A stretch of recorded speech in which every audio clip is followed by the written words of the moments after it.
नाज़रीन, इस्लामाबाद से 3-4 अहम डेवलपमेंट हैं। पहली डेवलपमेंट तो ये है कि इक़्तिसादी और माशी मैदान में हुकूमत मुकम्मल तौर पर नाकाम होती दिखाई दे रही है, और जिसके बाद army chief general Qamar Javed Bajwa ने ड्राइविंग सीट संभाल ली है। इस हवाले से आपसे कुछ तफसीलात शेयर करेंगे। दूसरा मामला, पाकिस्तान तहरीक इंसाफ के सरबराह इमरान ख़ान के ख़िलाफ़ नाअहली का रेफरेंस बाज़ाब्ता तौर के ऊपर दायर कर दिया गया और इलेक्शन कमीशन ऑफ पाकिस्तान को ये स्पीकर नेशनल असम्बली की जानिब से रेफरेंस मिल चुका है। इसके ऊपर क्या कार्रवाई होनी है, और सुप्रीम कोर्ट ऑफ पाकिस्तान में चीफ जस्टिस उमर अता बंदयाल ने बड़े वाज़े और दो टोक रिमार्क्स दिए हैं, और वो भी हुकूमत की इस वक्त माशी जो गवर्नेंस है, तर्ज़ हुक्मरानी है और माशी तनज़्ज़ुली है, उसके बारे में बड़ी गहरी तशवीश का इज़हार किया है। इसके हवाले से बातचीत करेंगे। और फिर कुछ ऐसी बड़ी हैज़र्ड के अंदर इक़दाम करने की कोशिश की जा रही है इलेक्शन कमीशन ऑफ पाकिस्तान की साइड पर, जिसके नतीजे में ये दिखाई देता है कि अगले आने वाले चंद दिनों में इलेक्शन कमीशन ऑफ पाकिस्तान और आला अदलिया एक दूसरे के आमने सामने खड़े होंगे, और इलेक्शन कमीशन ऑफ पाकिस्तान जो बहुत जल्दबाजी में बाज़ इक़दाम उठा रहा है, उनको शायद हाई कोर्ट इस्लामाबाद या सुप्रीम कोर्ट जो है वो स्ट्राइक डाउन कर दे। इन हवाले से भी बातचीत करेंगे। सबसे पहले बातचीत करते हैं पाकिस्तान की माशी सूरत हाल और army chief general Qamar Javed Bajwa साहब जो ड्राइविंग सीट संभाल चुके हैं इस वक्त, उसके ऊपर। इस वक्त अगर माशी सूरत हाल देखें तो अभी जो ताज़ा तरीन आदाद शुमार आए हैं, इदारा शुमारियात जो वफाकी इदारा है और ये पाकिस्तान में मुख्तलिफ़ सर्वेज़ कंडक्ट करते हैं, और जो महंगाई के हवाले से इन्होंने इस हफ़्ते जो सर्वे किया है उसके मुताबिक पाकिस्तान में इस वक्त महंगाई अपनी तारीख़ की बुलंद तरीन शरह पर पहुँच चुकी है। तकरीबन 39% जो महंगाई रिकॉर्ड की गई है, और ये बड़ी तशवीशनाक सूरत हाल है। इसी गवर्नमेंट ने PDM की जो गवर्नमेंट इक़्तिदार में आई तो बेसिक इनका इशू जो था वो महंगाई मार्च के ऊपर इन्होंने ये सारा का सारा बयानिया बनाया था। उसी हवाले से इन्होंने सारी कैंपेन चलाई थी, और उस वक़्त पाकिस्तान में 11% जो है वो CPI की इन्फ्लेशन थी, और जो सेंसिटिव प्राइस इंडेक्स था वो कुछ 17% की इन्फ्लेशन थी उस वक़्त महंगाई की शरह। अब वो बढ़कर 39-40% तक पहुँच चुकी है। पेट्रोलियम प्राइसेस की कीमतें जो हैं उसमें 100 रुपया फ़ी लीटर तक इजाफ़ा हुआ। अभी पिछले हफ़्ते अगरचे पेट्रोलियम प्राइसेस में 3 रुपये कमी की गई, लेकिन डीज़ल की कीमतों में जो इजाफ़ा हुआ उसकी वजह से बदस्तूर जो खाने पीने की अशिया की कीमतें हैं उनमें इजाफ़ा रिकॉर्ड किया गया। इस हफ़्ते में भी उनमें कमी कुछ भी नहीं हुई। सबसे ज़्यादा तशवीशनाक बात है वो पाकिस्तान के ज़र मुबादला के ज़खायर बहुत तेज़ी के साथ कम हो रहे हैं। चीन की तरफ से 2 अरब 30 करोड़ डॉलर मिलने के बावजूद जो कमर्शियल लोन था, पाकिस्तान के जो स्टेट बैंक के रिज़र्व्स हैं वो मुसलसल हर हफ्ते कम हो रहे हैं, और इस हफ्ते में भी तकरीबन 2 करोड़ से ज़्यादा जो है, तकरीबन 20 करोड़ से ज़्यादा डॉलर जो हैं वो कम हुए हैं, और इस वक्त जो फॉरेन रिज़र्व्स हैं वो 8 अरब 30 करोड़ डॉलर की हद तक आ गए हैं। IMF की कंडीशंस जो है मुसलसल हम एक के बाद दूसरी के बाद तीसरी जो है पूरी कर रहे हैं, लेकिन इसके बावजूद अभी भी हमें अगस्त के तीसरे या चौथे हफ्ते से पहले IMF से इमदाद मिलने की कोई तवक्को नहीं है। IMF का इजलास जो है वो तीसरे हफ्ते में होगा एग्जीक्यूटिव बोर्ड का। उससे पहले अगरचे हम तमाम शराइत पूरी कर चुके हैं आलमोस्ट, लेकिन जो सेल्स टैक्स के ऊपर अभी मिफ्ता इस्माइल साहब ने एतराफ़ किया कि सेल्स टैक्स जो ताजरों के ऊपर फ़िक्स सेल्स टैक्स लगाया था 1000 रुपये, वो वापस ले रहे हैं। उन्होंने कहा जी कि ये होमवर्क किए बगैर हमने कर दिया। तो ये जो जल्दबाजी में इक़दाम कर रहे हैं वो भी अब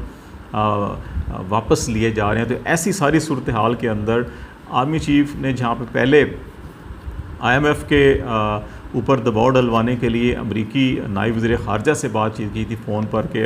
IMF से कहा जाए कि हमें फ़ौरी तौर के ऊपर इमदाद फराहम कर दें, उसका कोई हौसला अफजा जवाब नहीं मिला। और IMF के हुकाम का ये कहना है कि वो शेड्यूल के मुताबिक जो 3 अगस्त के तीसरे हफ्ते में मीटिंग होगी उसी के अंदर पाकिस्तान का केस डिस्कस होगा, उससे पहले शायद पाकिस्तान को पैसे ना मिलें। उसके बाद अभी खलीजी ममालिक में army chief general Qamar Javed Bajwa ने अपना असर और रसूख इस्तेमाल किया है और वहाँ के हुकाम से रब्ता किया है। और उनसे भी रिक्वेस्ट किया है कि वो जो IMF में उनका शेयर है उस हवाले से अपना किरदार अदा करें और पाकिस्तान को इस वक्त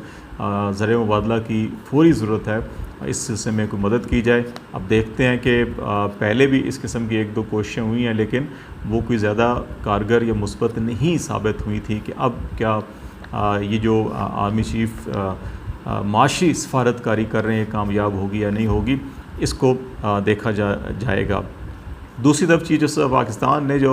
नैब कवानीन में तरमीम के हवाले से केस की समाअत है, उस दौरान पाकिस्तान की बिगड़ती हुई माशी सूरत हाल पर बड़ी तशवीश का इज़हार किया है और उन्होंने इस बात का अंदिया दिया कि पाकिस्तान की मईशत तबाही के दहाने पे खड़े हैं और वो इस नैब कवानीन को ये देखेंगे कि किस तरह से बुनियादी इंसानी हकूक़ की या जो आईन पाकिस्तान की जो असल स्पिरिट है क्या उसकी नफ़ी तो नहीं हुई और इस सिलसिले में फ़ैसला करेंगे। मेरा ख़्याल है कि इस वक्त सिर्फ चीफ़ जस्टिस पाकिस्तान या आर्मी चीफ़ ही नहीं बल्कि पाकिस्तान के हर शहरी, हर फ़र्द के ज़हन में, दिल में जो है कि ये गहरी तशवीश है कि पाकिस्तान की माशी सूरत हाल जिस तेज़ से गिर रही है और उसका नुकसान भी हम हर आम आदमी के साथ साथ हर इदारे को भी हो रहा है, तो इसलिए तमाम इसके ऊपर गहरी तशवीश का इज़हार कर रहे हैं। दूसरी तरफ इलेक्शन कमीशन ऑफ पाकिस्तान और पाकिस्तान की हुक्मरान जमात जो है जमातें बल्कि कहा जाए तमाम PDM की जमातें, उनकी संजीदगी का आलम जो है वो ये है कि वो माशी सूरत हाल के ऊपर तवज्जो नहीं दे रहे। उन्होंने नैब मुकदमात के ऊपर, उन्होंने अपनी केसेस के ऊपर, FIA के केसेस के ऊपर, ECL में नामों के ऊपर जो है ज़्यादा फोकस रखा हुआ है और फिर दूसरी तरफ PTI के ख़िलाफ़ मुसलसल एक दबाव डालने के लिए इलेक्शन कमीशन ऑफ पाकिस्तान को बतौर आलाकार इस्तेमाल किया जा रहा है। और बदकिस्मती से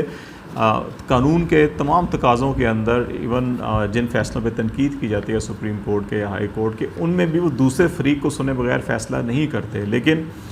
इलेक्शन कमीशन ऑफ पाकिस्तान इस जल्दबाजी में है, इतनी तेज़ी में है कि बहुत से अहम तरीन मामलात के अंदर ही नज़र आ रहा है कि वो दूसरे फ़रीक को सुने बगैर फ़ैसले दे रहे हैं। फ़ॉर एग्ज़ाम्पल पाकिस्तान मुस्लिम लीग कायद आज़म ने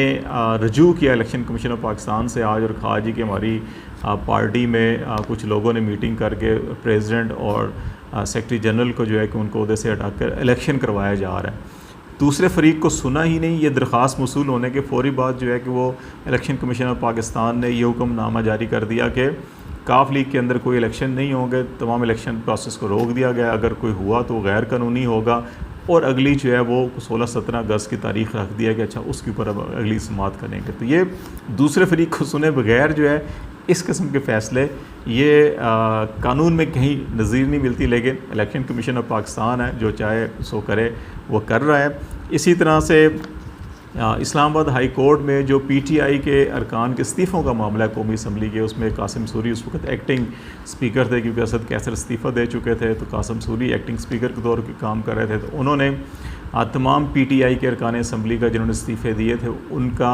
इस्तीफ़े कबूल करके गज़ट नोटिफिकेशन भी जारी कर दिया नेशनल असम्बली सेक्रेटेरिएट ने, और फिर वो notification election commission of Pakistan को भी भेज दिया गया कि आप इन सीटों को जो है को डी-सीट कर दें और इनके ऊपर इलेक्शन शेड्यूल का ऐलान करें। लेकिन supreme election commission of Pakistan ने उसके ऊपर कोई कार्रवाई नहीं की, अपने पास उसको संभले रखा। और उसके बाद जब परवेज़ अशरफ साहब स्पीकर बने तो इनको वापस भेज दिए तस्दीक के लिए, और अब जो है कि वो किस्तों के अंदर हो रहा है। इस्लामाबाद हाई कोर्ट ने असम्बली सेक्रेटेरिएट से 16 अगस्त तक जवाब तलब किया है, लेकिन इस दौरान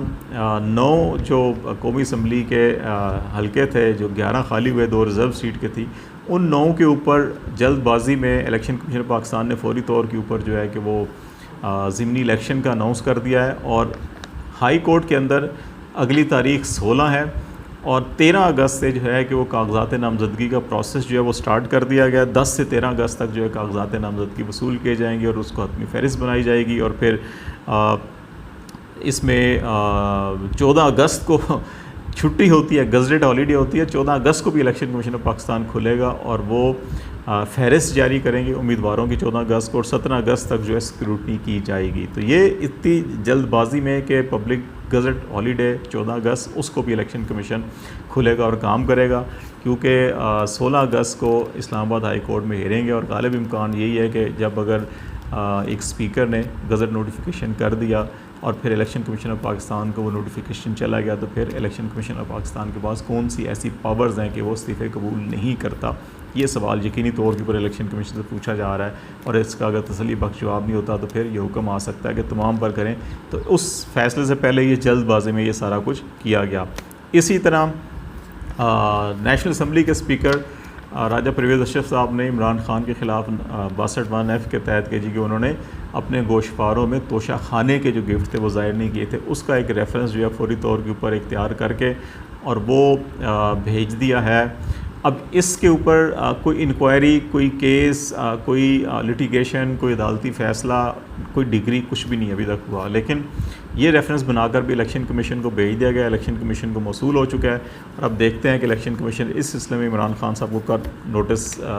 सर्व करते हैं, उनसे जवाब लेते हैं, नहीं लेते, या जवाब लिए बगैर फ़ैसला करते हैं। लेकिन नज़र यही आ रहा है कि अगले आने वाले दिनों में इस्लामाबाद हाई कोर्ट और इलेक्शन